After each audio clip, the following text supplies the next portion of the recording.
Your boy, Bert Kreischer, is coming to New Orleans Saturday, February 8th. He's bringing Nikki Glazer, Tony Hinchcliffe, and Adam Ray as Dr. Phil. We'll be right back. Get tickets now at Ticketmaster.com. Did I ever tell you about my friend Bobby the Animal?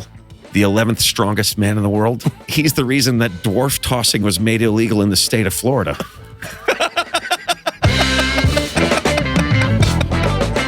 Are you rolling, Holston? When we got, I remember Joe was the first person I saw to have like a podcast studio. Joe Rogan. Yeah, because he used to do it at his house. Like back in the day, he used to do it at his house. Yeah. I remember, we used to do those. I loved that Ice House room. He did it from the club, the Ice House? He did it. I didn't know that. He had a tiny room. They called it Death Squad East. And then his house was Death Squad West. Right. And he used to do it out of his house. And so I was like, that's the move. You do it out of your house. Yeah. And well, then, you had a nice setup at the old place, I too. got a man cave from fucking DIY Networks. That's right. Dude, they hooked me up with that fun. That was the best thing that ever happened in my entire career. Shit, dude. That was I had a TV show for 15 years. I don't have a single hookup. Oh. Because I'm just terrible. I just keep to myself. And you know what I think's crazy? I don't go after it. You're way, way better than I am at that shit. No. You know what? It's not me. It really is Leanne. Oh, really? Yeah, I remember Rogan got his place, and I was like, I think you're badass. being modest. I think you're good at this stuff, man. No. I like being creative, and I like having a space, and I like, I don't like the thinking about things. I really genuinely, money gives me anxiety. And the idea of... Well, you must be pretty stressed out these days then, buddy.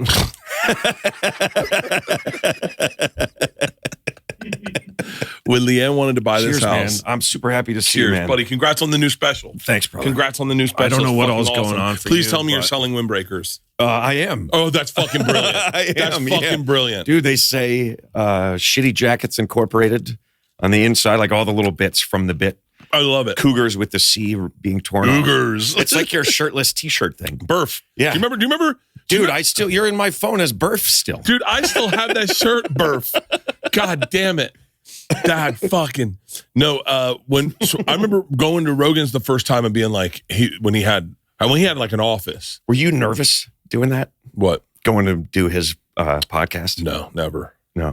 Back in the day. Well, you guys are like boys, right? Yeah, and it wasn't big. Right. Like we got people don't remember, but it was like when we started doing Rogan, I was thinking about this morning. So my dad called and he was like, how fucked up is it that your buddy might have changed the election? Might have. I think it's definitely a factor. I mean, all the podcasts, not just Rogan. Obviously, that's a very big one. But he did a whole bunch, right? Like, I mean, he did Schultz, he did Theo, he did Bussin' with the Boys, right? He did Nelk Boys, and that's a big listenership, man. I mean, but in all, I didn't see any. With all due respect, but Rogan's got. I mean, way more than all of them. Dwarfed everyone. Yeah, oh yeah. I never listen to these things. For real? Podcasts. Yeah, I don't listen to them at all. I don't listen to a lot. I listen to Rogan and Tim Dillon. I love But Tim I'm Dillon. like weird, like if I have a long drive, I'll just drive alone in silence. No. Yeah. No music, no nothing. Are you serious? Yeah, 100%. Doesn't matter how long it is. I just be alone with my thoughts. I jog in silence. Oh, do you really? I jog in silence. See, that's funny. If I'm jogging, I really would rather have some music to fucking help me get through the monotony of the jog. But a long drive, I don't care. I do this thing because you know what? I hike silently. I jog silently. I walk silently. Because I think better when I walk. You sound like a ninja. By the way, I sleep with a podcast on. Anytime you're awake, it's quiet, but during sleeping hours, you got to have a podcast going. I cannot go to sleep without a fucking podcast on. Does it matter? Do you have a specific one? Yeah. Yeah. Which one is it? It's like a help you sleep thing? What the new one is today. It's called, I wish they would, I guess there's no hookup they could give me because I promote them all the fucking time. It's called Noiser, and they just do history podcasts. So today is about Abraham Lincoln's election, November 6th, 1860. It'd be funny if the reports about it were like very similar to today's reports about the modern election and how things went and why. That's crazy, man. So the one I listened to the other night was about the Lighthouse of Alexandria. Right, one of the 7 wonders of the ancient world. Do you realize I never run into anyone I can ever talk about with these podcasts? You said that, Owen. Oh, hold on. Wait, hold on. You know about Are you familiar with when they discovered it in the 60s? These sponge divers found the fucking... Dude, it's such a good I don't know that. podcast. Wow. It's such a good fucking podcast. And it's history. It's all real facts. It's all history. See, I could get into that. What I don't like is I don't have any time to like listen to gossip or fucking, like pop culture, who's doing this, who's doing that kind of stuff. Yeah. And comedians talking is like, I'm like, that's what I do. So I don't really listen to a lot of that. And it's good. But that sounds really interesting, man. I got to eat up some histories. I get so obsessed with history podcasts. That's all I read when I go to bed. But it's very similar. Like I'm reading historical novels. What are you laughing at, Christine? I definitely don't read.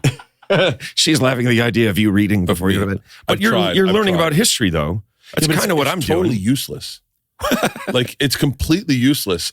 And I'm starting to think like I should be learning about future instead of the past. We don't know about the future. No, but like listening to like the current. Like I just discovered what AI is. Keeping up to date. Yeah. Like I didn't really understand AI. Like I hear people talk about AI. Like, well, I mean, people know that artificial intelligence, but like, what does that mean exactly? Or where it's going. Yeah. And it started freaking me the fuck out. It's a little scary, man. Dude, there's some scary shit happening right now. You can get a robot from Elon Musk for $30,000. What? A robot. Technically a slave. It's a slave. Are you serious right now? It's a slave. They're white, but it's a slave. Why don't you have one yet? Pull up Elon Musk. I saw it on social media. I thought it was bullshit. Joe. No, it's real. They cook and they clean. They do your yard work. You can fucking berate them. Oh my God. But don't start down that road. Eventually they'll be claiming, you won't be able to mistreat them. Look at this. They'll have rights. And if they become sentient beings, they'll have rights. It's gonna have rights. It's gonna talk back to you. Hey, Siri does that, right? Backpack up. That is crazy. It's wild. It's wild that is. Yeah, see, that's what I saw. They were like picking on him because they thought he stole the design from iRobot. He was copying the director's interpretation in iRobot. Really? Yeah, I can't remember who directed that. It's a big. Who did?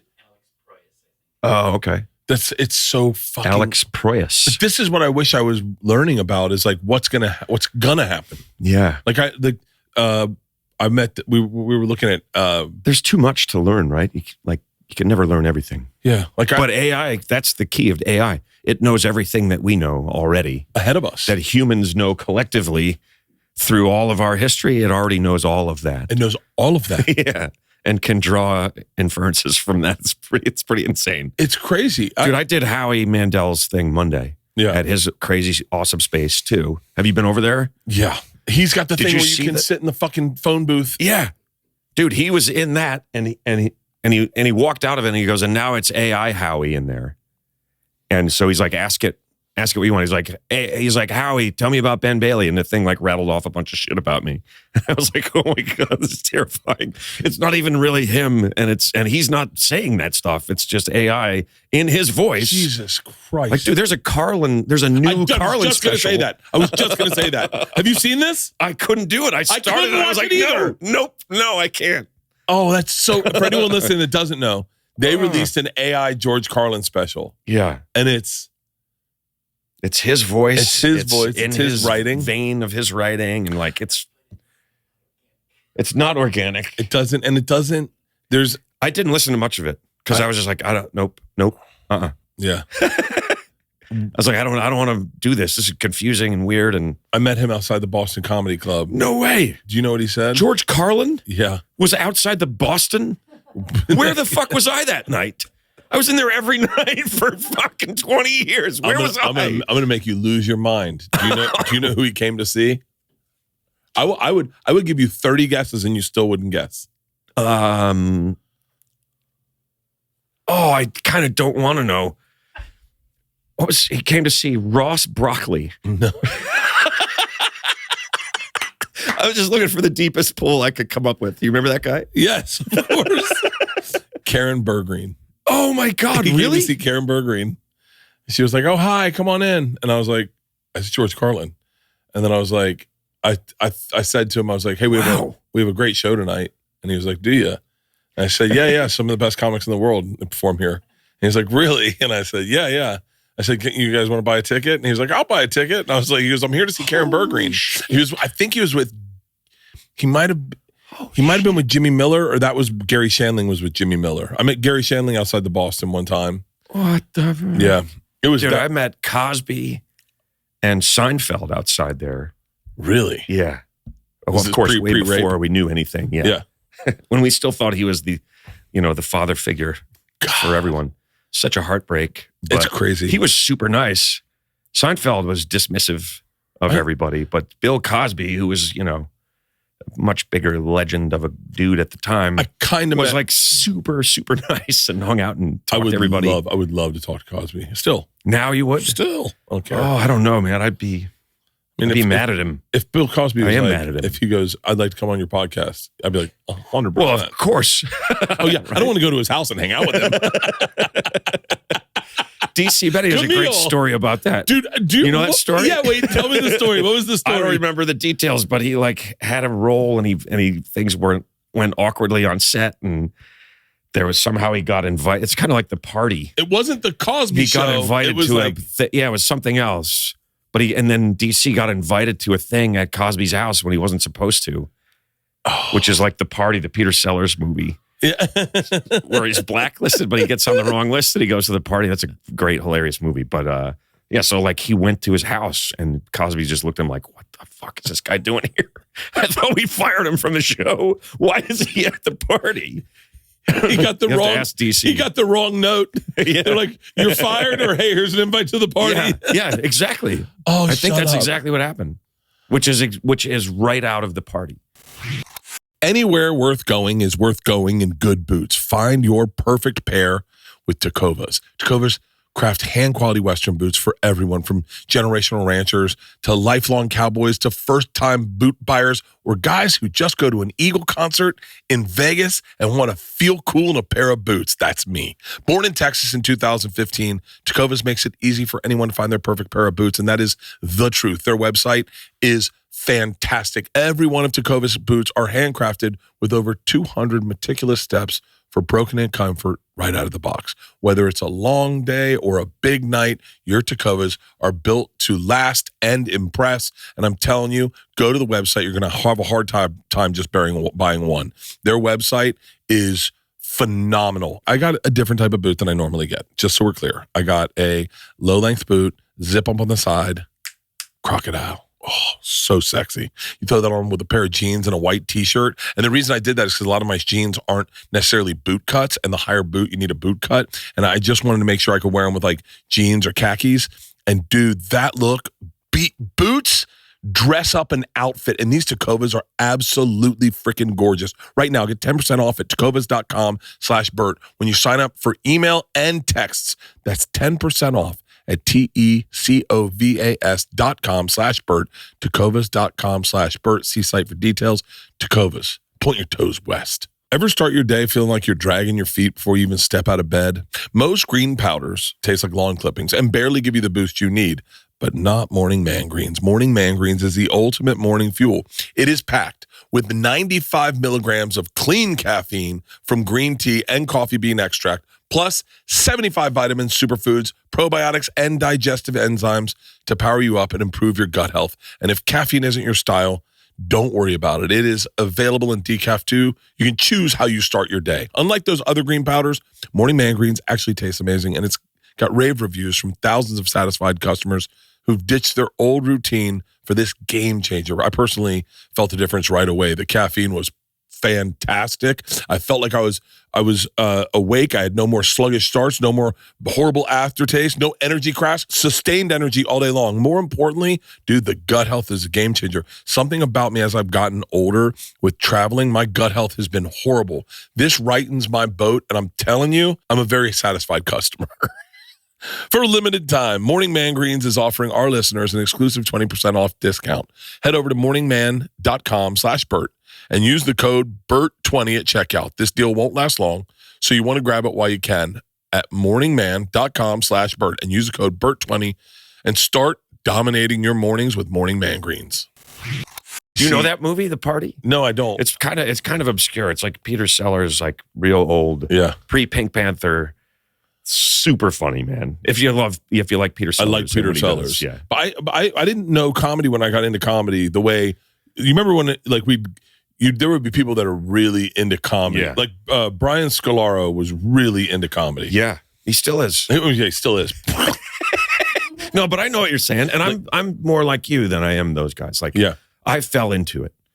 You know, it was what I have always been, honestly, but I didn't decide. Like, I stumbled into it at the store. I got a job answering the phones at the Comedy Store, which I had never heard of. I was like, what is that place? That's how I ended up. I looked at it, was like, what the fuck is that? So you came to LA first? Yeah, I lived in LA when I started. I moved out here to get into movies. I loved movies. Yeah. It was my escape growing up. And I came out here to get into it in any way that I could. And I was looking for jobs in hotels, and I came out of what was then the Hyatt. Pretty low-end hotel because I was working in like 5-star. The Hyatt right next door to the store? Yeah. The Riot Hyatt, as they called it back then. That's how my job search in hotels had gone. I was at like a 5-diamond rated Hilton in New Jersey, and now I didn't get a job at the Hyatt. And I'm just like, fuck. I was like, I was, I didn't know what I was going to do. I was running out of money.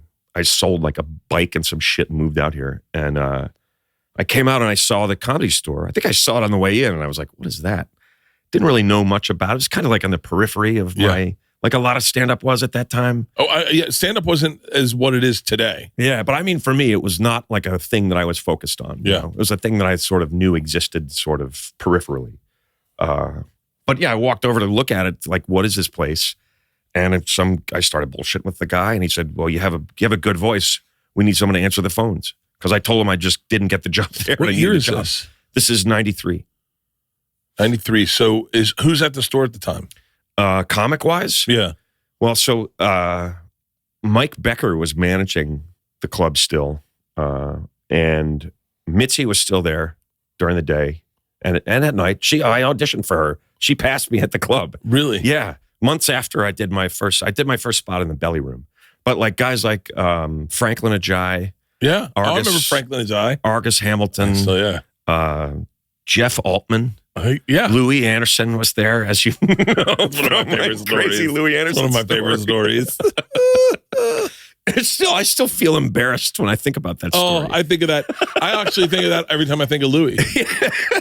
And I knew Louis very well, and I still think of that. It's one of my favorite. I remember you telling it to me at the Baggett, and you were like, I'm going to paraphrase your story. You correct me. Okay. And you're like, you see Louis at a bar, and you're like, hey. It was a service bar at the store. At the store. And you went up and you're like, hey, a huge fan. I bought my dad your book for Father's Day. You know? He was like, what? He looked at me like, are you out of your mind? He goes, are you gay? And you're like, what? Well, no, that's close. It's virtually the same. Yeah, what was it? What was this book about? Well, it's okay. So there's a couple of weird little twists in there. For one, like I worked at the club, so you would get a couple of drink tickets. Every time you did a shift, they'd give you little tickets, literally like carnival tickets. Yeah. And you could go to the service bar and get a drink or two. I would save mine up. I was broke as shit, so I'd save my drinks and have them all in one night. So I'd work all week, and then I'd go have like 5 beers on a Friday and sit at the service bar there. So I was already sitting there, and he came in, and I told him I was a fan and blah, blah, blah. And he started hitting on me. and I said, I'm sorry, Lou. I didn't know that you were gay. And he goes, haven't you read my book? And then I like shit myself. Like, oh my God, I bought that book for my dad when I was 15.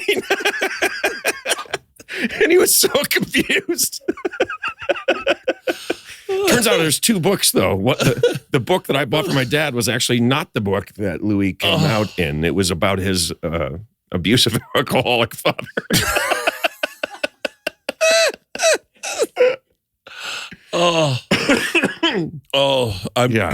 That was Bert, can I tell you something, man? I want to tell you something. I feel like I just want to get real with you for a sec, because like we've known each other for a long time, and we don't keep up like we used to. I don't, whatever. But I feel like This is weird, maybe. I feel like I've been a bad friend to you. How? Like, you came to New York. I had been like struggling, working my ass to try to get into the clubs and make a living and whatever. And then you came and you had like all this hype because you had the Rolling Stone thing. And I was jealous, dude. And For real? Yeah. And then there's another time later when like somebody from Lion TV and Edinburgh, like I look back and at all the stuff that we've done. Yeah. And I'm like, you know what? You've been a better friend to me than I've been to you. And that means a lot to me to be a good friend to somebody. So I'm sorry, man. You don't ever have. I know, but I feel like I have to, because like I spited you at first. I couldn't help it. I was like struggling to get somewhere, and you seemed to just stroll in and get it. And I had a hard time with it, man. Wow. And maybe I didn't show that to you, or I don't know. Well, you like had my back in Edinburgh when you were trying to be a good friend to me. Like, there's all these little times I'm like, fuck, Bert has been a good dude to me the whole time, and I don't know if I could say the same. So, wow, I'm sorry. Well, I'll tell you, I could have been a better friend. I could when somebody from Lion TV told me, hey, Bert said he's having a rough time. He's dealing with having a show and all this stuff, and I didn't fucking. I got lost in the shuffle, and I didn't fucking reach out to you. They gave me your number and all that, and I just felt like I let you down a couple times, buddy. Yeah. And wow. I don't know. I just wanted to tell you that. No, I appreciate because I really like you, man. And I love you. I love you too. I do. Yeah, I love you too, man. But yeah, that's all. Hey, grab me a beer. I'm sorry, man. I don't. And to do it on the show, I was just like, I don't know when I'm going to have a chance to fucking like talk to you and say something. I guess this is how we do it at this point. It's oddly enough, it is. Yeah, dude. I feel like I have little kind of screwy shit like that with a lot of comics. Really? Yeah, and maybe it's all just me, but like I want to tell you, man, you're a great guy. You always had a great heart. I shouldn't have. I wish I could go back and not feel that way. Oh, wow. And that I could go back and call you and go, dude, hey man, it's Bailey. Are you all right? It's a lot, right? Having a TV show is a fucking lot, isn't it? Let's fucking get a beer. Like, I don't know why I didn't do that. I should have fucking done that. No, you didn't. I mean, you didn't have to. You get from people the things you need. And I think selfishly, and your friendship and DC's friendship to me and Judah, like all the guys that were a year above me, Jim Norton, Bobby Kelly, Pete Corielli, you guys all, just the fact that you guys accepted me at all for, a kid from Florida made me feel welcome.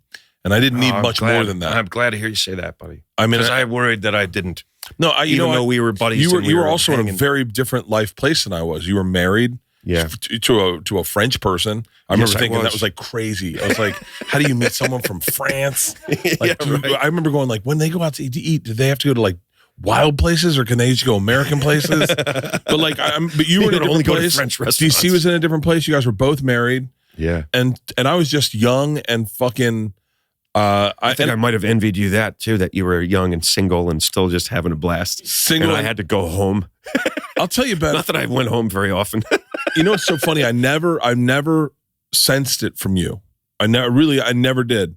I know that I get that from people. I frustrate people because because just I'm loud. At that time, and it wasn't anything that you were guilty of, which is part of that realization for me. Like I knew, that's why I was like, I need to tell him that. Well, I really appreciate that. That makes me feel. I wish I had seen it. It's better that you didn't. You would have been like, almost feel like retarded. No, I'm like, no, don't, because I'm like Lenny from In Mice and Men going, everyone likes me, right? And they're like, yeah, everyone likes you. Just pet the rabbit. No, it's not you, man. I keep stuff in. I wouldn't have made it so that you could see that at all, probably. But that's what made me feel like I was being, deceitful, or not really being the good friend that I try to be. Well, I'll tell you what. I liked your approach better than Patrice's. wait, what was Patrice? Patrice was just brutally honest about everything he felt. Yeah. Like he goes, I remember, he was just like, what? He was like, we were eating breakfast in Scotland and I got that TV show and I was flying back to LA to start a TV show. Wait, is that when we were in Scotland? Yeah, we were all in Scotland together. You got a TV show then? Yeah. I was flying back to LA to start filming. Oh, that would have put me over the top, man. No, I'm just kidding. What show was that? Was that Bert the Conqueror? It was the X show. It was a late night talk show. Oh. And so I signed. I didn't even know about that until just now. But also, this is the frustrating thing about me is I don't know. I unwisely and probably very naively thought everyone was rooting for everyone. So I remember sitting with Patrice going like, dude, I got a TV show. And he was like, huh? And I was like, yeah, I got a TV show and I got a development deal at CBS. Like, how crazy is that? And he was like, why are you telling me? He was mad. He was mad. And he told me, he goes, I pity you. And I was like, huh? He's like, you got no talent. You got no skill. What? And he really? Yeah. Oh, at breakfast, I remember he was eating blood pudding with ketchup and he was licking his fingers like Idi Amin, like just, I pity you. And I was like, and he goes, dude, that's funny, but that's horrible. Oh, but what's crazy is that I am so naive that I looked at what he was saying as honest advice. And what he was saying to me was, he goes, you got all this young. When it goes away, you'll have nothing. And he goes, listen, if they gave that all to me right now, they take it away and I still go here. You're going all the way here. He goes, you're just a door guy. You're still a door guy. You can't do more than 10 minutes.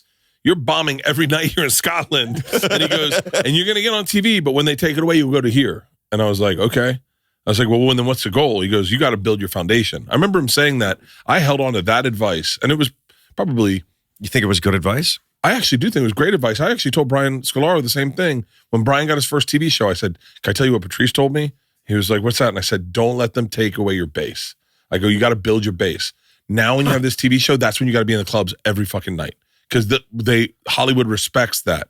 Like a TV star that shows up and does the work, like they just go, oh, that's the guy. I said it to everyone. I said it to everyone that same advice. And I'm certain Patrice was giving me the advice out of his own frustrated feelings. Yeah. However, I'm so naive that I looked at it as like solid advice. Well, I don't know if that makes you naive, dude. It sounds like he like hit you and punched you in the face and you found something valuable in it. In a way, I mean, yeah. But Patrice was like that, right? Like he could be so mean, and hurtful, but he would tell you the truth or what he thought was the truth. And he was pretty smart. He was insightful. Like he did some clever shit. He was like, we found out years later, like, how come Patrice gets everything that comes through the Steinberg's office? And then we found out, because he's paying them 5% more than everyone else. Like, that never would have occurred to me. I was like busy fighting to keep from, that's fucking losing part of what I was getting. A household full of holiday guests is a beautiful thing until you realize they're all endlessly wiping in your bathroom. Give your toilet a fighting chance by installing a Tushy bidet. Right now, Tushy bidet is dropping deep discounts on bidet life essentials that will transform your bathroom habits and your butt for life. Now's the time to back away from boring gifts and dirty habits to save on a luxury lifestyle upgrade that you'll use every day, dare I say sometimes twice a day. Installation is super simple and it takes about 10 minutes to complete. Literally anyone could do it. Leanne did it in the bathroom upstairs here and it's so easy. All you do, sit, do your business, then turn the knob for a refreshing stream of clean water. Once you're done, simply pat dry with toilet paper. And here's what's great about Tushy, and this is, by the way, you got to spend your 10,000 hours using a Tushy. Some of the other products, they don't let you control the harshness of your stream, the intensity of your stream. With Tushy, it's a dial, so you can really crank it up if you need to get in there and kind of like they did the Hoover Dam and just break away some of the sediment. Give the gift of practical luxury that benefits everyone in your household. Go to hellotushy.com/Bertcast now to grab your deal before it's gone. And don't forget to give us a shout out while you're there and let them know we sent you. Go to hellotushy.com/Bertcast for the best gift for this holiday season. Do your loved ones live far away, but wish they could be close to you like my parents? Well, we have the perfect gift for you, and I'm being serious. The Skylight Frame is a touchscreen digital photo frame your whole family will love. Upload thousands of photos with your phone and watch them appear in seconds. It is so easy to use and so easy to set up. Setup takes less than 60 seconds, and my mom can do it. It only takes a tap on your phone to send a few photos to the frame all across the country. It's the fastest and easiest way to keep your loved ones in the loop. They feel so much more connected to you, and it looks beautiful. We've got one in our kitchen. We've got them all over our house, but the one in our kitchen, I see it all the time. We've got one downstairs here at the office. The photos are displayed in HD resolution, and you can choose from 5 different frame styles. Set it up in portrait or landscape mode, and I'm telling you, right now, from Bert Kreischer to you, this is an absolute no-brainer. We've given them to all our friends. We've given them to all our family members. We've got them. The girls are at college. They have them. And it's so great to send pictures of Isla's cat to her while she's at college. And now, as a special limited time offer for our listeners, get $20 off your purchase of a Skylight Frame when you go to skylightframe.com/Bert. That's SKYLIGHTFRAME.com/Bert. Get $20 off your purchase now at skylightframe.com/Bert. I appreciate you saying that because I've never felt that from you, for real. Oh, I'm glad you didn't. I'm glad you didn't. I've never felt that. It's just weird. Like, I'm looking back. I never thought about it. Looking back, I'm like, yeah, you know what? I could have been a better friend to Bert. I bet there's people I see. Sadly, I'm not as introspective, so I probably just fucked people over and never noticed. I don't think so, man. Yeah. That reminds me, were you at the old Boston the night when a guy came in? There was like, I think I was emceeing or hosting, whatever, and there was like maybe a dozen people in there. And a guy came in and sat down, and he's all nervous, like rocking back and forth. And I'm like, "Are you okay, buddy?" From the stage, and he goes, "I killed a hooker in Tijuana." No, I was not there. And it's just total silence. I'm like, oh, really? And he goes, "Yeah, nobody knows." And I go, "Well, we all know now." And he got up and ran out the door. Oh, my God. What the fuck was that? Dude, the craziest shit happened at that place, man. That was the best. There was a big, heavy guy came in one day, got stuck in the bathroom. Were you there for that? No. He's a guy that worked at the deli on the corner. You know how it, like, if you go into the same deli all the time, because I lived right around the corner. Yeah, you lived on Prince Street? I lived on Bleecker and Thompson. Like one block around. In between, and the Boston was in between Thompson and Sullivan on West 3rd. Yeah. I only remember that. So that little deli on the corner was like my stop, because I would take my dog to Washington Square Park. I'd stop in. I never saw the guy without the counter in front of him, you know? So I saw him. I was like, oh my God, how do I know this guy? And he was huge. I didn't realize, you couldn't tell because it was just like a little window. It was all surrounded with shit for sale. He was just like a face. And then we came out from behind the counter. He was enormously heavy and mostly bottom heavy. So like a huge ass and big legs, you know? And he came into the club and he was like, "Our bathroom's broken at the deli. Can I use yours?" And I'm on stage and I'm like, "Yeah, go ahead." And he goes into the bathroom. And if you remember the bathrooms in there were 2 of them and they were tiny.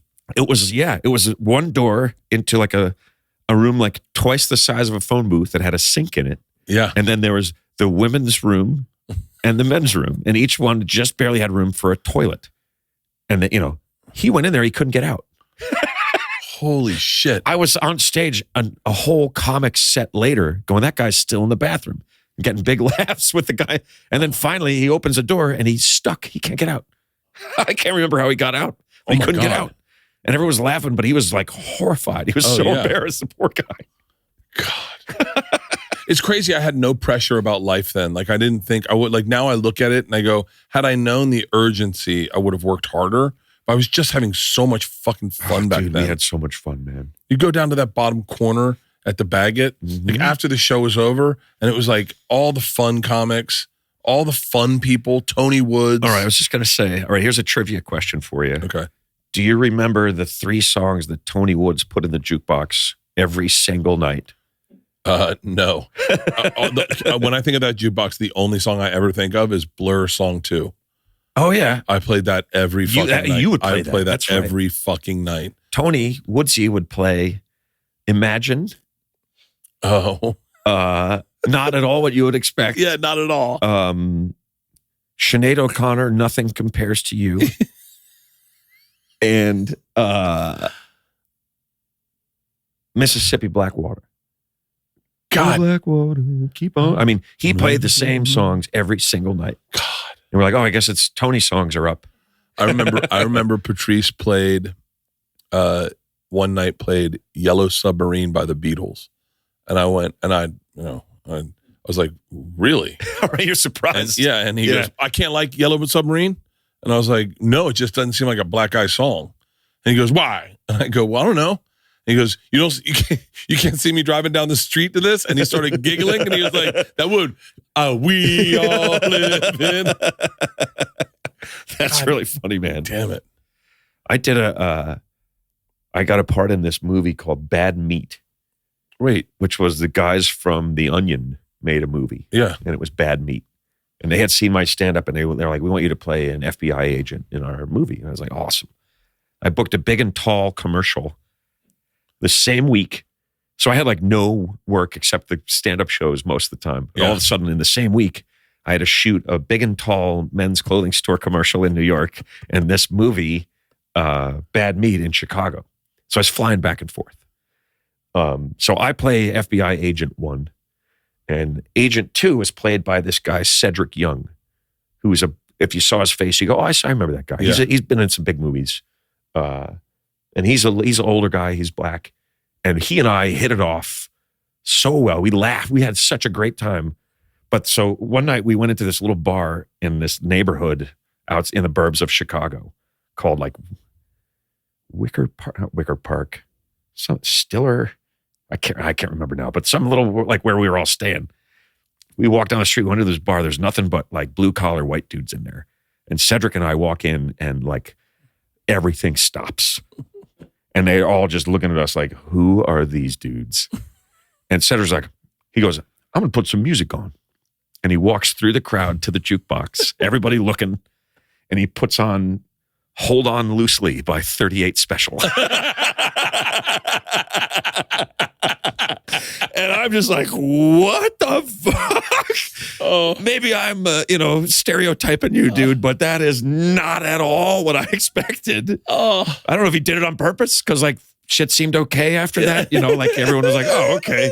He likes 38 Special. I know how to connect with these white guys. Yeah, totally. Sister Christian.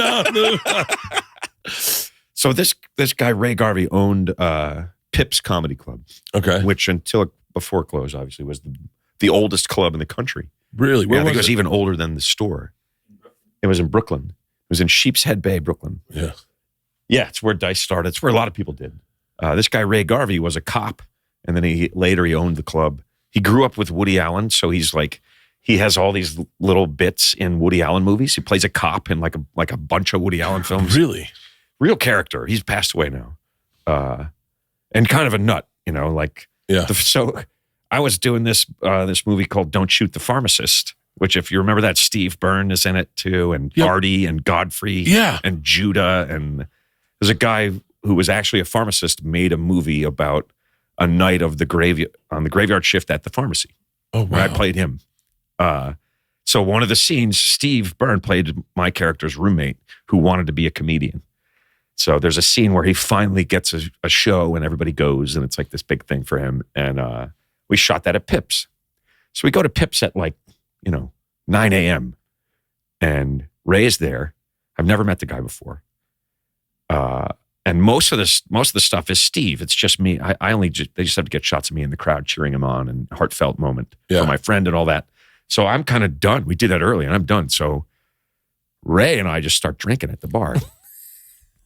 Because he said one of the most entertaining things to me that anyone's ever said to me, first thing they ever said to me. He comes over and he goes, I've never met the guy before. He goes, did I ever tell you about my friend Bobby the Animal, the 11th strongest man in the world? He's the reason that dwarf tossing was made illegal in the state of Florida.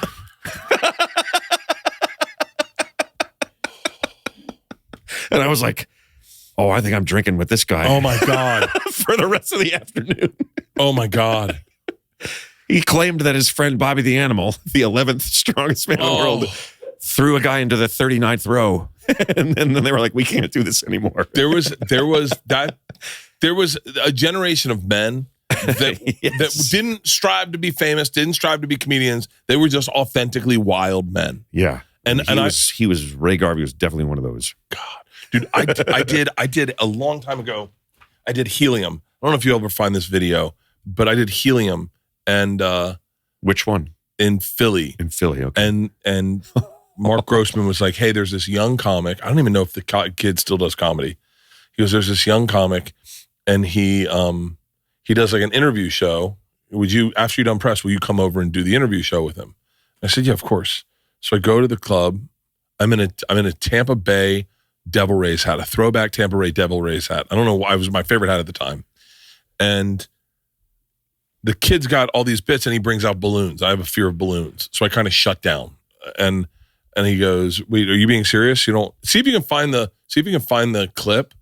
And he goes, "I vaguely remember your fear of balloons." "Yeah, I have a fear of balloons." Andrew Schultz brought him out, and I fucking lost it. And he brought out a clown too. Dove dressed as a clown, and I'm really terrified of clowns. Dove Davidoff? No, Dove Davidoff's one of the coolest fucking dudes. He's great. I'm like, there's no way you got him to dress up as a clown though. It's such a great moment where it's 10 in the morning. I just got done radio. He's doing this fucking joke interview where he's like playing a character. I don't really know how to interact with those. So Right, I'm kind of like going with it. And then he brings out balloons, and I'm like, I'm really freaked out. And he's like, really? I said, yes. And he goes, I'm sorry, did I fuck this up? I go, no, but I could use a drink. And he goes, well, why don't you tell me, like, tell me about morning drinking. I said, let's get some shots up. I said, you want to do a shot with me? He goes, I'll do a shot. And I go, cool. So I said, here's the deal with shots. And we take a shot. And I go, line up another one. And so we do another shot. And then I go, line up a third. And he goes, hold on, I have to break character right now. I said, what? And he goes, I've never had alcohol before. Oh, God. And I go, are you being serious? He goes, yeah. I go, keep drinking. So we get this kid fucking wasted. Oh, we do like 5 shots of Jameson. He gets wasted. And then I'm a grown up. I go, I'm going to bed now. I got a show tonight, right? Yeah. And he's like, what do I do next? He goes, what? He goes, I feel amazing. I go, I don't know. Go get something to eat. He goes, I'm not hungry. I go, keep drinking.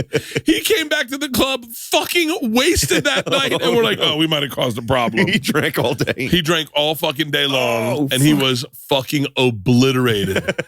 Oh, never had alcohol. It's like before. The priest in Caddyshack when he goes, I used to be a man of the cloth, after he gets struck by lightning and he turns into a homeless man. Yeah. Wait, what movies did you like when you were a kid? What were your favorite movies? That's a great question. A lot. First one that popped into my head, Fletch. Dude. I watched Fletch so many times I could quote. I have a guy to this day, we send each other Fletch quotes. Mm-hmm. So the game is like, if I send you a Fletch quote, you have to give me the next line, or I've won. And I have a guy that I do that with Raising Arizona with too, because Raising Arizona blew my mind and made me a lifelong Coen Brothers fan. Raising Arizona, there's a line I quote out of that all the time, so much it drives people nuts. We are in the proverbial catbird seat. Catbird seat, yeah. I say it because I heard it, and Leanne's better with movies than I am. Like sometimes things fly past me, and I go, huh? And Leanne goes, you don't get that line? And I said, no. She goes, it's hysterical because it's the catbirds sitting in the great seat waiting for the bird. They're in the catbird seat, and I just love that fucking line. We're in the catbird seat. We're in the proverbial catbird seat. Let me think lines from that movie. Give me a Fletch line. Did you hear that? We're using code names. Wait, just lay down on the floor. Is Leanne here? Leanne could fucking, I guarantee you, she could go. She's good with that movie. That's one of my favorites. That and Blazing Saddles. Blazing Saddles, of course. But just the N-word parts. The Fletch was one of me and my buddy Hutch would quote Fletch to each other in moments. I'm trying to think of one. I do it with he's a comic, the guy that I do it with on text. We haven't done it in a while, but it's really? Jeff Tate. You ever meet him? Jeff Tate? Yeah. Dude, send him a Fletch quote. He'll be like, wait, what? It's all ball bearings. It's all ball bearings. Hey! Maybe you two need a refresher course. Hey! I kid him. I say, "What are you doing up there? Some stunt flying?" Stunt flying. And he's like, "Yeah, what's he say?" He don't say nothing. He just gives me that look. You know he got that look. He got that look. Manure truck jackknife on the Santa Ana. God awful mess. You should see my shoes. I fucking love that movie. They don't make him like that. He dropped the big one twice. Right, he dropped the big one. Right, he tells him his name is not FDR. Truman. Truman, yeah. Harry parents were big fans of the former president. He dropped the big one twice. Yeah. Give each other $20. Put it on Underhill. Gracias, senor. Tierra del Fuego. It's so good. It's so funny. It's such a great fucking movie. I mean, I was going to say, what movie is Chevy Chase better in than Fletch? You know? It makes you think Caddyshack. But he's not as big a role in that. And he's great as Ty Webb, of course. But for me, Fletch, it makes me go back to Seems Like Old Times and Foul Play, which are just absolute classics. Which one's one where he's the ghost? Where he plays a ghost? Like all of a sudden. Oh, you mean Modern Problems? Yeah, is that Modern Problems? Yeah, where he like ingests some chemicals and he can levitate. Yeah, that's Modern Problems. That's a pretty good movie too. That's a great movie. He was, dude, the best Chevy Chase movie ever is fucking Family Vacation. The first Vacation. You know what? I'll tell you so this. good. And the Christmas Vacation is really Christmas good. Vacation's fucking amazing. And European Vacations. Dad, I think he's going to porker. He's not going to porker Russ. He made porker Russ. He made porker Russ.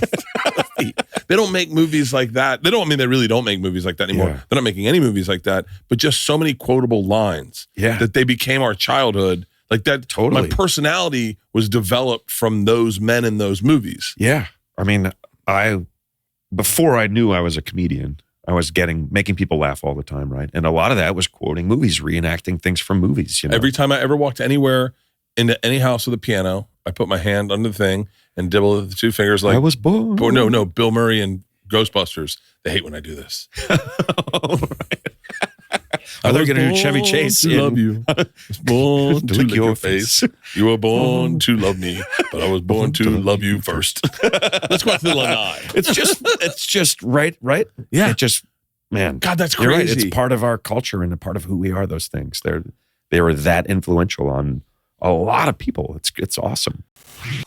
With the holidays creeping up faster than your aunt's fruitcake recipe, I've got something way better to share with you. If you want to look sharp for all those festive gatherings and maybe finally win that Best Groomed at the Family Dinner award, check out Manscaped's latest masterpiece, the Chairman Pro package. The Chairman Pro is armed with not one, but two interchangeable skin-safe blade heads.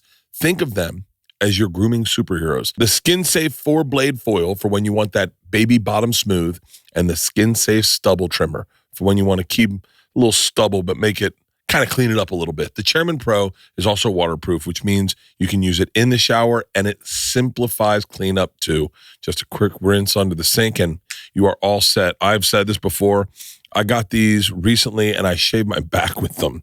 The skin safe, the 4-blade foil, I have that baby bottom feel on my back. And if you shave your back a lot, you know that there's nothing worse than a prickly back. And I shave it in the shower, which is so great because all the hair goes into the anyway, get the Chairman Pro package today and experience a shave that is as smooth as you deserve. Get 20% off plus free shipping with the code BERT at manscaped.com. That's 20% off plus free shipping with the code BERT at manscaped.com. I don't remember movies like I used to remember them. And then I go, well, I don't watch them 27 times like I used to either because I don't have time. But, dude, we used to sit, and if a movie came on, you'd be like, well, it looks like I'm watching all of Roadhouse. And you'd watch Blade, left boot. You watch right boot from across the bar. Yeah. Like, come on, get out of here. Pain Don't Hurt. That is a great movie, though. It's a fucking, he rips his throat out. Yeah. Danny rips his I forgot that part happens. I think I blocked it out. Yeah. I remember him saying it and, that he doesn't want to do it. And I'm like, but no, he fucking does it. And then he just floats the dude dead in the pond. Like, oh my God. And what's his name? Tinker, the big heavy biker dude. Oh, like, where were you? And he's like, a polar bear fell on me. Yeah. A polar bear did fall on him, and then he was incapacitated for the rest of the fucking sketch. And then they're like, where the fuck were you, man? And he's like, a polar bear fell on me. I saw the new. Did you see the new the new Roadhouse? No, it's good. Is it? I like Jake Gyllenhaal. Jake Gyllenhaal. Yeah, I do too. Right? I'm a fan. Jake Gyllenhaal's badass. Donnie, he's good, man. I like from when he was a kid. Like, Donnie Darko. October Sky is a great movie. Donnie Darko is one of the best movies my daughter. Dude, Donnie Darko is my birthday. For real? October 30th. The date when all that shit happens is my birthday. Fuck. People are telling me I should watch it for years. I finally watched it a couple years ago, and I watched it with my daughters. It's really good. My daughter Georgia. I've watched this movie 100 times. My daughter Isla goes, "Well, what's going on? I'm kind of confused." And I go, "I don't think we're supposed to know what goes on." And Georgia goes, "No, we're supposed to totally know what goes on." Toward the end, you don't really know what's happening, Dad. Yeah. And I said, "No." She goes, "Wait, how many times have you watched this movie?" I go, "Probably 10." She goes, "And you do not understand how Donnie Darko works?" And I said, "Yeah." I go, "Why is he smiling?" And she goes, "Dad, he went back in time and now he's going to die on purpose so that none of the bad shit happens to all the people he loves." And I went, "Huh?" And she was like, how have you not that kid, we watched The Sixth Sense, and halfway through the movie, when the kid walks in from class and the mom and him are sitting in the room together, Georgia goes, "Oh, he's dead." I went, "What?" She goes, "He's dead. You can't tell that he's dead?" Like, they're not talking. And I was like, "Thank God I'm not watching movies with you anymore." Wow. Yeah. I didn't see that one coming. Dude, that was like, to me, that's maybe the best. There's a movie I can't stop talking about. Surprise twist. There's a movie called of all time. Cato Lake, I think it's called. Oh, it's so good. Oh, it just came out. Check it out. Oh, it's new. It's new, but it's on streaming on like Apple Plus or something. There's another great CADDO. one in The Others. Have you seen The Others? Hold on. Is that where hold on. The bag on the thing, the knock on the door? No. In the cabin? No, I don't think so. That's The Strangers. What's The Others? Cato Lake is fucking awesome. The Others is Nicole Kidman. It's good. It's really good. Is that where the little kids can't go outside? They can't be exposed to the sun. Oh, fuck me. That's so good. Wait, that's so fucking good. It's so good, man. That's so fucking good. Yeah. Oh, fuck, that's so good. That's so It gets you. It's another one of those like The Sixth Sense where you're like, how did I not? They fucking dangled it right in front of me. How did I not see it? Oh my God. It's because they did it just perfectly so that you wouldn't see it. You know? It's like reading a Sherlock Holmes. You go, how did I not figure it out? Then you go back and you're like, oh, I didn't have all the information. Yeah. Of course I couldn't figure it out. But they make you feel like you should have. I went today. I woke up and I was looking on my thing at the 10 best God damn it. Surprise. No, 10 best M. Night Shyamalan movies. So have you heard of Knock at the Cabin Door? No. He lost me at one of them. I stopped watching that one. Which one? Is that The Happening? The one where they talk to plants? No. Mark I didn't Wahlberg? even see. Oh, maybe that was it. That's his best movie ever. So they broke down all his movies. Wait, is that the one? What's the one where people just kill themselves? Because of the toxin in the plants. Yeah, that's that Happening. one. That's where he lost me. Apparently, it's the greatest movie ever made. Huh. So like I never made it through the whole thing. Yeah. No offense to anyone involved in making it. Best M. Night Shyamalan movies, they ranked them. And The Village is fucking amazing. The Village is pretty great. Village is fucking amazing. The Village is pretty great, yep. I love that one. And Knock at the Cabin Door. Dave Bautista. Dude, it is Split's fucking incredible. What's the Signs? That's the other Signs where he's like, where it's swing for the fences. Yeah. Oh, fucking so great. Unbreakable. The Visit. I just watched Unbreakable. The Visit is two kids. Their mom. Dude, the guy in Unbreakable, the guy who takes their house and ties the people up. That's played by a friend of mine, Chance Kelly. Are you serious? An actor who used to be trainers at the same gym together. Dude, he was starting out when he was he's terrifying. He's terrifying in that. Yeah, he's a big kind of scary dude if he wants to be, for sure. The Visit. And he's had some success. He's on a cop show for years. Two kids go to their grandparents' house while their mom goes on vacation. The mom doesn't have a relationship with the grandparents, and the two kids find out spoiler alert, that two people from an insane asylum have killed the grandparents and have taken over their bodies, their lives. And so they're pretending to be them. She's like, Mom, Grandpa and Grandpa are acting weird. And she goes, that's not your grandparents. And these kids are in the fucking house. Oh. That's a wild one. Knock at the cabin door the trailer was so fucking terrifying. Oh, wait, Trap is a series, right? No, Trap is the new one. Old's the fucking weird one where the kids go to the beach and then they come around the corner and they're like 5 years older. And the mom's like, wait, what the fuck happened? He's like, I don't know, Mom. I'm just getting older. Oh, I think I saw a little bit of that. Dude, did you see Leave the World Behind? No, which one's that? It's Julia Roberts. Yes, where the fucking cars take off by themselves. Yeah, and the ship comes in and like, that's pretty creepy. Those were really creepy until we all of a sudden had a real pandemic. And you're like, oh, so dude, this could happen. Like AT&T went out, like 2 days after I watched that, AT&T service was gone. Dude, the Wemos. And I was like, oh my God. Wemos just had you know what Wemos are? No. Waymo? Oh, Waymos. Yeah, we almost took one over here. Waymos just had a fucking traffic jam where they all went to the same street and they all got clogged. Did you see that?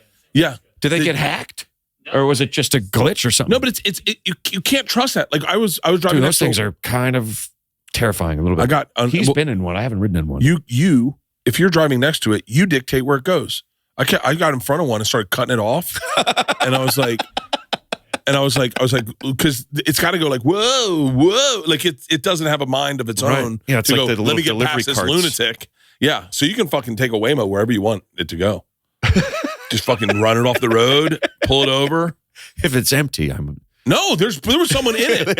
I was with my sister and my daughter and my daughter's best friend, and I kept running it off the road. I was like, "You're gonna have those things freak me out a little, man." Those things. I was in Phoenix dropping off. I did you ever do a rental car through like a car sharing app instead of through like there's these car sharing apps. I think it's called Turo, where you just basically another person just lets you use their car. And they bring it to you. So you don't have to go take a shuttle. You don't have to wait in line. You don't have to do any of that shit. You just meet the guy. He gives you the car. And when you come back, you meet him again and you just get out. So I was meeting the guy, but he's on the other side of the terminal. So we're texting. I'm waiting for him to come over.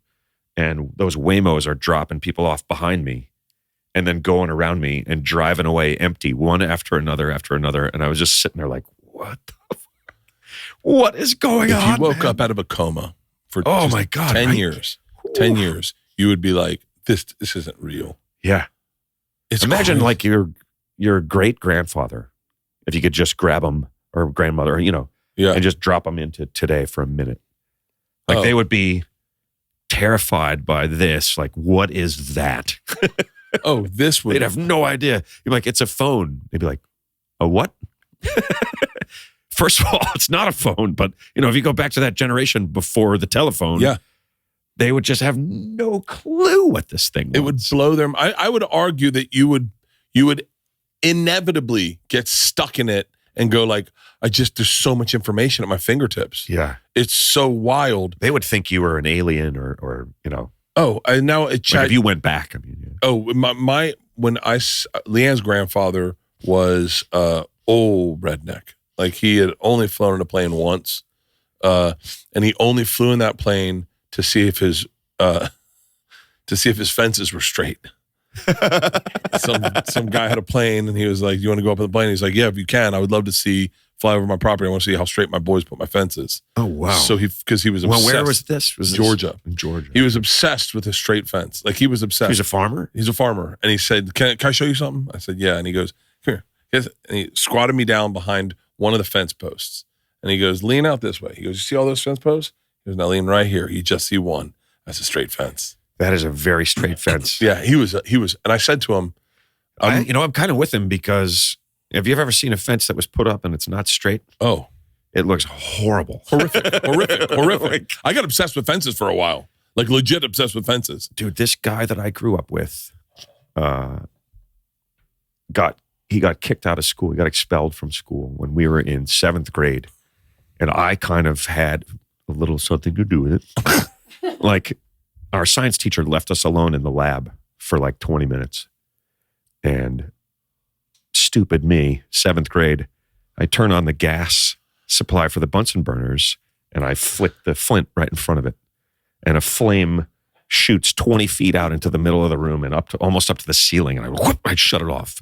And I was just shit myself for a second. My heart was pounding. I was sweating. Like 5 minutes later, this other guy, friend of mine, goes and does the same thing, and right as the teacher's coming back in, and he shuts it off. And the teacher's like, takes him into his office. A minute later, the teacher opens the door. He's like, Mr. Bailey, calls me, and I'm like, son of a bitch, he ratted me out.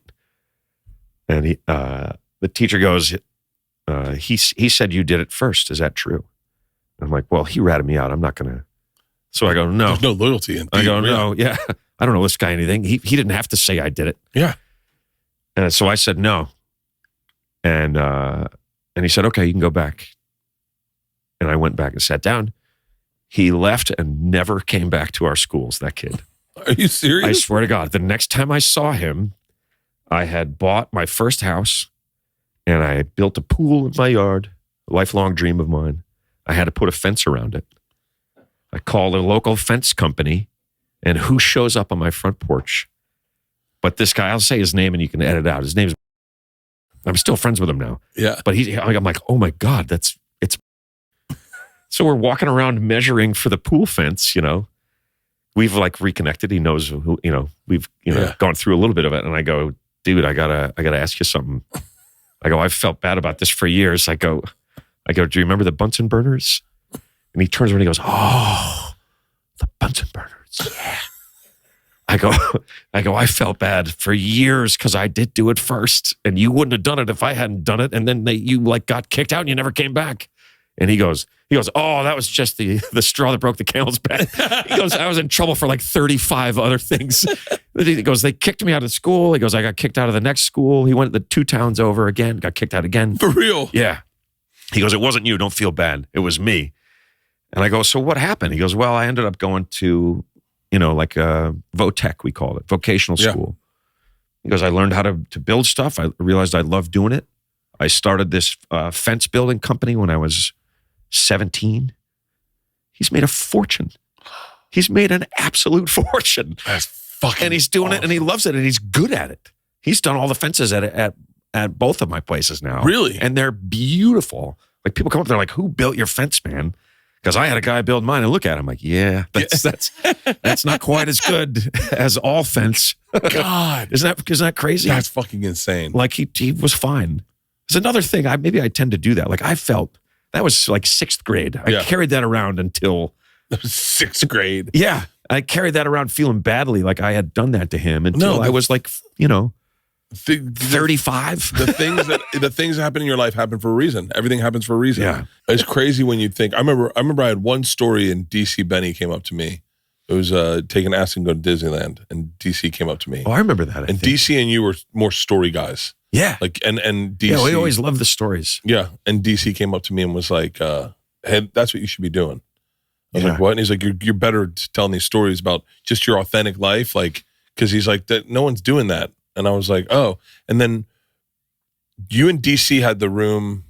Urban Myth. Yeah. DC and I the first 2 nights I did it with DC because I could I think before I wasn't there, right? Yeah, you guys did it first, yeah. And DC was so informative of like how to tell a story. And I would get done and he'd be like, you know what's good about that? And then he'd tell it. And then I'd go over to Boston and do it and it would kill. And I go, wait. And I remember thinking, there's no way I figured out how to do stand-up. I'm like, there's no way that I figured out how to do stand-up. But you were already a storyteller. Yeah. And I was like, this is insane. And then within like 4 months from that moment, I got a deal. And it was just stories. It was like one story was the taking acid and going to Disneyland. And then this story, a short form story about me and Dimitri getting on a train. And I was like, awesome. Yeah. And I know you got a deal from that. I got a deal. Yeah, I got a deal. It was the craziest. I mean, you want to talk about fucking luck. This is like, I remember you talking to me about luck. I believe in luck. I believe about how you likened us both to guys that counted on that luck. Yeah. Which I definitely was when I was younger, much more than I feel like I am now. Oh, I'm just as lucky today as I've always been. This is gonna sound crazy, and I bet you're gonna remember this. I wish I had the fucking article here. So there was a dude. I wish I could remember his name. I'm almost certain you know this guy. There was a dude who wrote for Time Out New York. He would do articles on comedians. I already know who you're talking about. What's his name? John Hart. John Hart. Yeah. John Hart. John Hart was starting to do profiles on comedians every. I think they came out on either Tuesday for Time Out New York. For Time Out New York. It's my first piece of press was written. It was my second, but so he hit me up. He came to the Boston Comedy Club. At the time, I was working the door, and it was school just started, and I was the one that checked IDs. So when kids would come by, they'd be like, "Hey," I go, "Come on, Comedy Club." I had to bring people in order to get my stage time. When you're saying school, you mean NYU. NYU. So I'd bring in these NYU kids. I didn't check their IDs. I'd let them get up there, and they'd drink, and they'd have a blast. And then I would go up before Godfrey and do 10 minutes. And because I let them drink for free, they fucking loved me. Like they were not for free, but that got them in. And then I'd walk them down that back stairs to the Baggett. So they didn't have to go back in the front door. And then they'd drink downstairs. So all of a sudden there's this group of kids, and those shows were wild hot. Because like Chappelle would roll in, Brewer would roll in, you were always there, Godfrey, fucking Jim, everyone was, they were great fucking shows. But these kids, I was their guy because I worked the door. And so you were there in. Yeah. And so they'd come by and they would wait. If I wasn't there and I was inside, they'd wait. They wouldn't talk to Lewis. They'd wait. And then I'd come and I'd bring him in.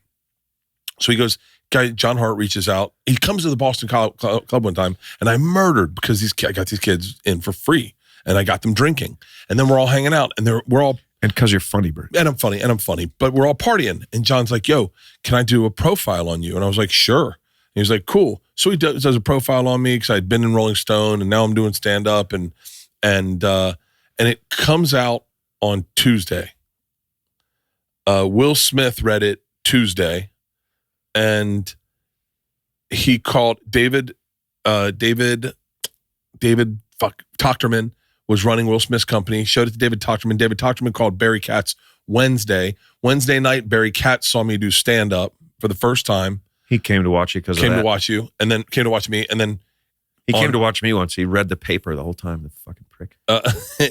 On Friday, I'm at the gym, and he says, "Hey, would you want to do a spot tonight in front of David Tochterman?" And I said, "I've never done a weekend spot. I'm not passed to do weekend spots." And he was like, "It's my club. You can go. Just come down, get there early. I'll put you on whenever you want to go up." So we get in, and I walked in, and it was like kind of like a okay room. Wasn't the best Saturday night room. And I looked at the lineup, and he was like, "Where do you want to go up?" I said, "After DC," because I knew DC would rip the room, and I could follow his energy. So I didn't have an act really, right? But I could follow. He was sort of starting to lean towards stories more than bits. But he had that $1 guy. He had like all these great like fucking just, and he would rip the room. Yeah. Do you remember? I'm gonna get some biscuits. Yeah, of course. Fucking, I mean, she eats the plate at the end of the bit. I'm gonna take you to prom. DC Benny. And so, God, but he was so funny. And I knew that having done that room, that if you could succeed off of DC killing. Like you could do. I always felt like if you want to go on after somebody who killed. Fuck and yes. people would be worried, like afraid. Like, no, it's great. The crowd's great right now. DC Benny went like in. If a big name popped in and murdered, and we're like, oh, I don't want to follow that. I'm like, no, dude, they are. I remember they're as good as they're going to be right now. Barry's like, I don't know if you want to follow. They're having DC, the night of their Papa. life. And I was like, trust me, I want to follow DC. DC goes up, destroys the fucking room. He went up. I think there was like 5 people on that show. He went up third, destroys the room. I go up, and I don't know if I said a joke at all. I remember I sang an Aaliyah song, and the place went fucking nuts. Boy, I've been watching you like a hawk in the sky, and you. I had one joke about the real world, where it was like, why don't they do 5 black guys and 1 white chick? Welcome to the real world, bitch. My name's Darnell. We turn your room into a studio. And like, that was one joke. Oh, and I had a closing joke. I had a closing joke about the real world. Dude, that sounds like Chappelle's show later on. It does sound close to it. And then I have one closer. That's Christian Finnegan's career right there. I had one closer about he's the white guy in the house on the real world. Oh, that is sketch, Christian Finnegan. Right? That is Christian Finnegan. Isn't it? I'm Elon. I spit red hot fire. So, and then I had one joke about the dating game that it closed. That's number 3, Bert, describe your perfect date. And I go, you start drinking around 6, but I'm not picking you up till 9. I remember that. And you've never done coke before. Next thing you know, you're snorting coke off my cock doing dick freezes. I rip the room. That's Friday. Saturday morning, I got a call for a development deal. And they're like, can you meet Will tonight at the record studio? And so I went out, and then I was, and it was like the luckiest, like from Tuesday when the article, and John Hart. But you did a lot of stuff right in there too, buddy. It wasn't sheer luck. But I mean, you're lucky. Like, I'm lucky. I'm starting to have those feelings I used to have about you. Dude, let's talk about your special for a second. Okay, yeah. Right. I have a special. It dropped yesterday. It did, yeah. I figured it was a slow news day. Yeah.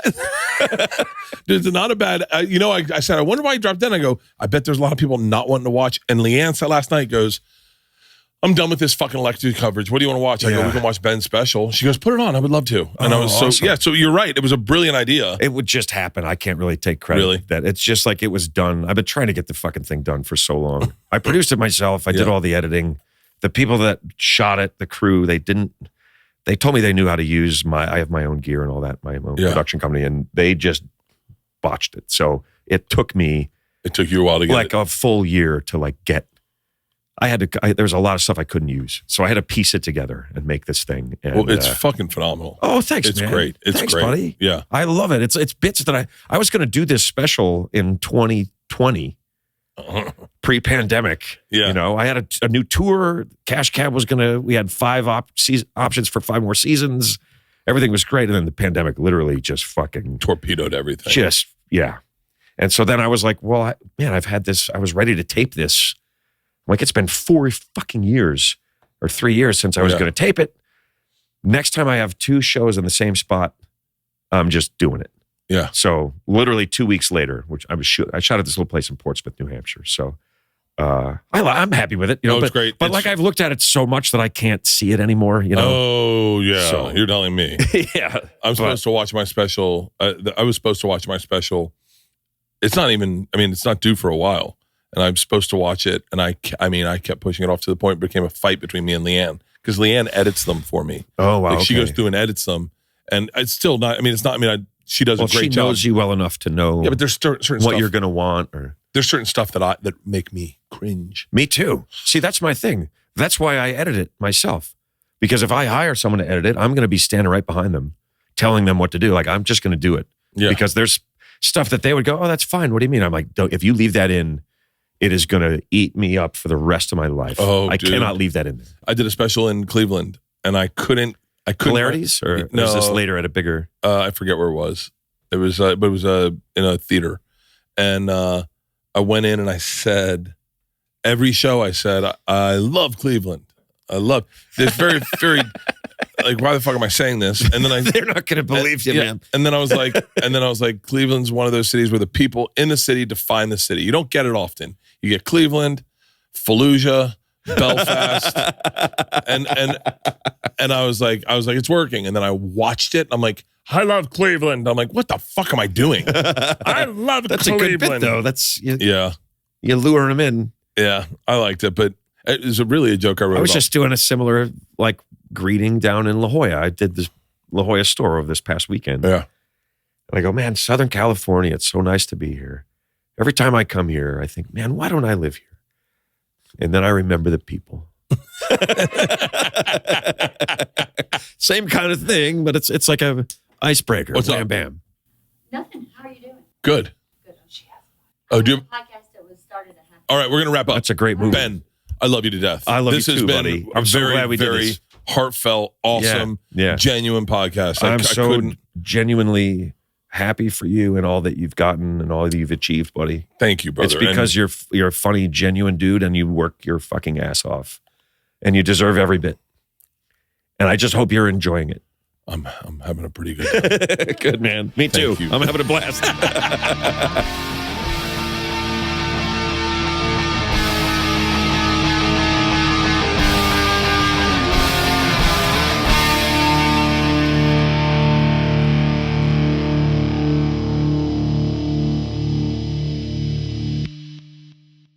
This episode was brought to you by The Machine.